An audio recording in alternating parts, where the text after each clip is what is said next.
There we go. Yeah, basically what is on the line, 2,500 euros for the winner and 1,500 euros for the losing finalist. So basically, Gambit Gaming, they have one hand on that cup. It's in their reach, and if they want to, if they actually win this game, they will be the grand final winners, 2,500 euros. But first, Skin War. And again, we see 4 skins on the team of Gambit Gaming. 3 skins on the team of Meet Your Makers, but, well, I just love that Warring Kingdoms Zinzao. It is amazing. Yeah, Warring Kingdoms, some of the best series of skins I've seen in a long time, and I really hope we continue to see some more out of that series. Harbinger Cassidon is the skin that I play with. It's just absolutely monstrous, but I mean, Executioner Mundo, no slouch himself to round things off with Muse Sona, who maybe is somewhat stereotypical, but still pretty good nonetheless. Alright, so basically we are now in the first game. So Mundo picking up the Hunter's Machete, going into the jungle. Let's put everybody in the respective lanes. Sona Caitlyn in the bot lane. Or are they going for another lane swap? No, doesn't seem like it. Jace most likely in the middle. We're going to see Castle in the middle. We're going to see Nunu in the bot lane and Shen. Well, he's going to hide nice in the top lane. He's probably going to be split pushing a lot.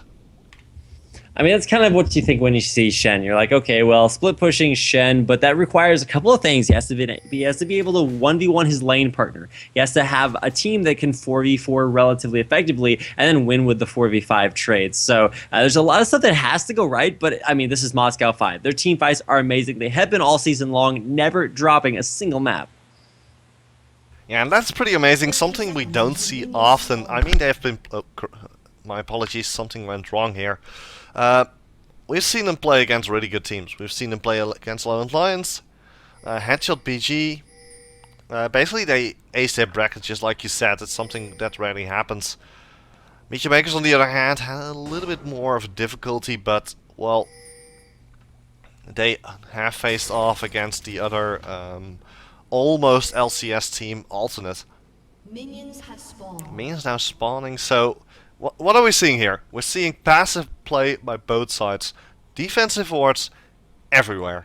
They don't want an invade.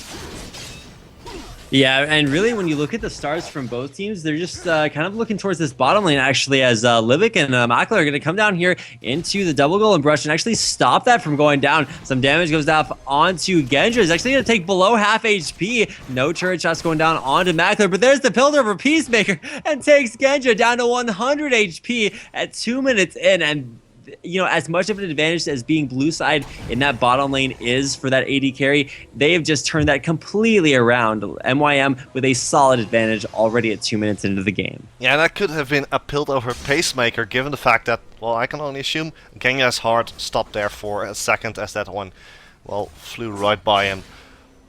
However, this massive advantage, they're already pushing it down into the tower, so the tower is going to numb all those minions, giving it laser guided the faction. And Makler, well, picking up all the creep there. All right, yeah, something really crucial to notice about, especially this bottom lane, now that it's kind of been thrown out of whack, is that that's going to give such a huge advantage to not only Makler and Libic with the levels, but also with the pushing power. It's going to keep the CS low for Genja and Edward, and really start to sort of make this lane one of those stronger things that we may see also switch back up to top lane after they devastate that tower, which is what they're going to be looking to do. Because mid lane, you also have a lot of pushing power as well. It's Jace versus Cassidon, something crazily effective, and you'll actually see Jace try to snipe away some of those rays just for a little bit of lulls. But either way, bottom turret pushed in by MYM. Well, good luck at getting that one up. Yeah, we are back. We are back. Apparently, my internet connection took a little bit of a nosedive, so now it's back, and hopefully it will stay back. Okay. Well, in the meantime, let's continue the cast. Makler taking a little bit of damage. Correction, dealing quite some damage to Genja, and, well, let's face it, here in the bot lane he has so much range. What we have talked about, he's actually skirting on the edges of the turret range. All right, now let's try to take a little bit of an idea of what we want to see here towards the middle of phases of the game. I mean, everybody talks about Dragon, everybody talks about sort of working up to that point, pushing down lanes early and then snowballing. That's but what we're really seeing out of Genja, or not, You might want to hold on as Mokate might get caught out. That's not going to happen. Down procs decides, well, it's not worth it. Alexish pretty low, actually, to the skies onto Alexish, forcing a flash from the mid laner from Gambit Gaming, and, well, this is what we have been talking about. Jace putting so much pressure on Castlin. He has to get into melee range, and, well, takes a lot of damage to the face. And now, yeah, Diamond Proc's actually waiting in the wings. He wants Charo to push out a little bit more, and it looks like he will, but Diamond actually going back over around the circle. A lot of action bottom lane as well, but here comes in Diamond Proc's behind Charo. Immediate flash out from the mid lane there for Meteor Makers, and that's going to be all she wrote. Edward actually had his back stopped. Will there be an ace in the hole? No, not quite high enough level, but Edward just now hitting level 4. Will be forced to go back with just a couple hundred HP. Yeah, and that was pretty much, this is exactly what we have predicted. The guys from Meteor Makers, they are going for that early game advantage, and Mackler, well, just look at the farm, by the way. 36 versus Genja's 18 farm. That's a huge difference here. And actually, Diamond Proc's going to be able to steal away that wolf camp away from Mokate. And Mokate actually being really aggressive, going deep into enemy territory. Throws a cleaver, hits Diamond, and will get out alive. But still, some very aggressive play from MYM across the board, shoving in their lanes, and also going for counter jungling on top of that, which is just kind of a nice way to look at that. Bottom turret going to go down in one more auto attack. Livic will actually pick that one up, and that will be the first turret of the game for Meteor Makers. And this is exactly...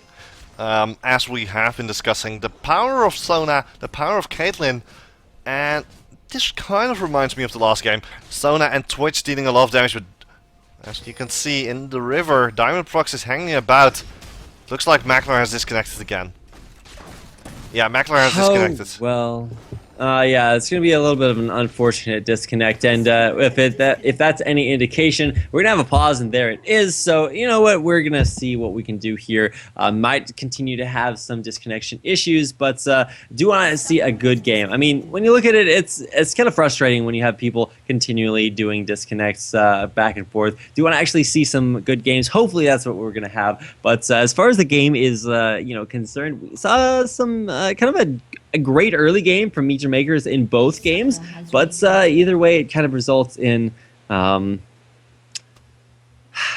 well, some disappointment as people keep disconnecting. Yeah, but fortunately, we have the beautiful pause function, at least for the guys in the game. For us, it's, well, a little bit less. I mean, Meteor Makers, again, with a huge advantage, but Mackler hasn't reconnected yet. He's just going to try and walk away, I guess.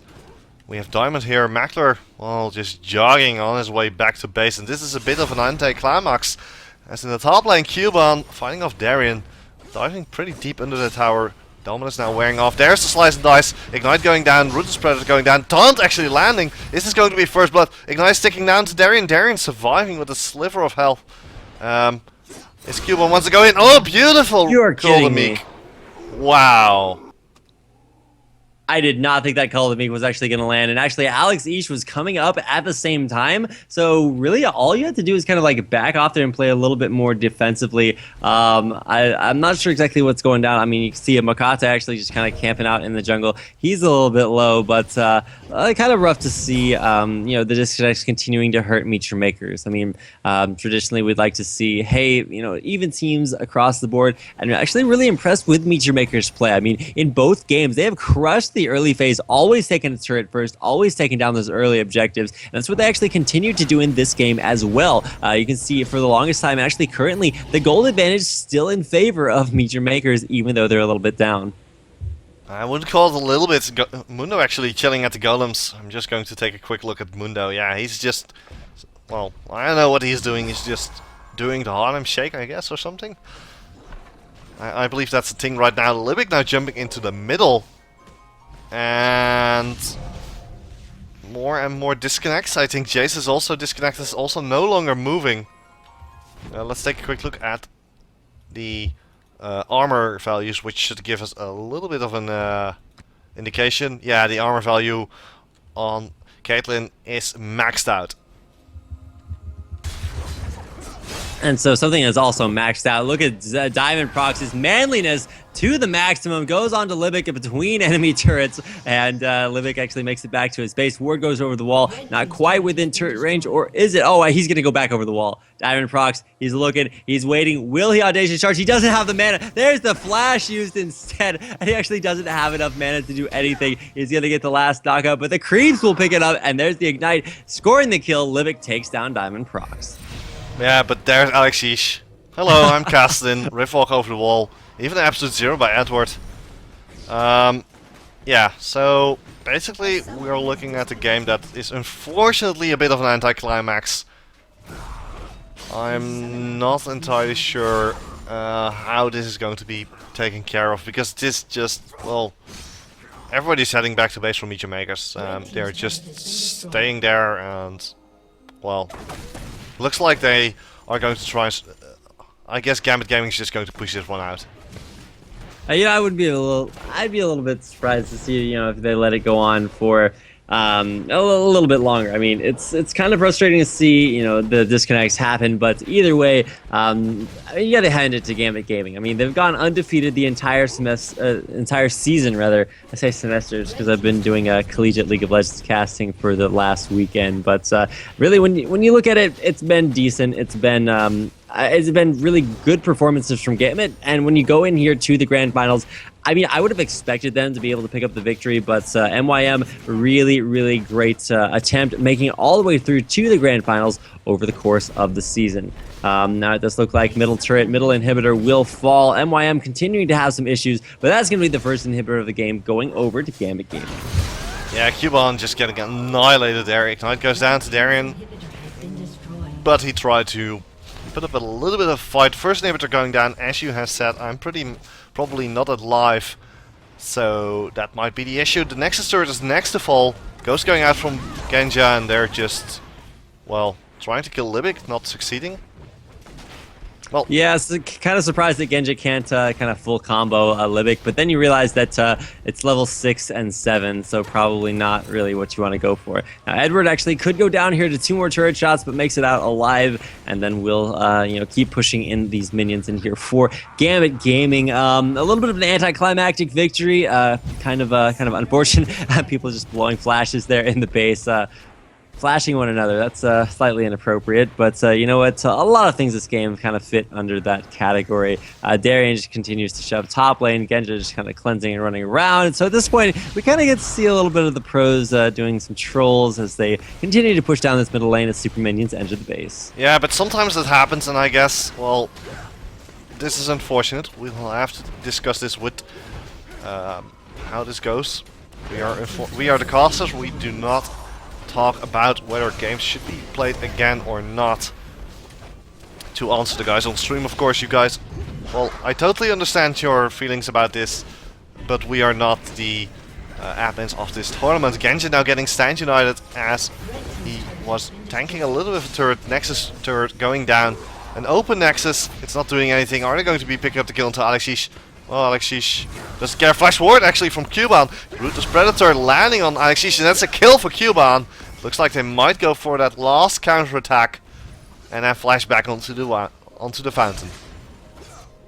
You know, that's one option, but to be honest, they really do have to just continue to clear things out here. I mean, with Diamond Prox, Darien, and Genja all in the base, Gambit Gaming will go ahead and use the super minions as well as, I guess, the 3 champions there to go ahead and kill off the Nexus. I think Libic's just kind of, you know, chilling out there. Cubon leaves the game. The Nexus falls, and that will be a 2-0 victory for Gambit Gaming. Yeah, it's a little bit anticlimactic as we will keep you all posted. But for now,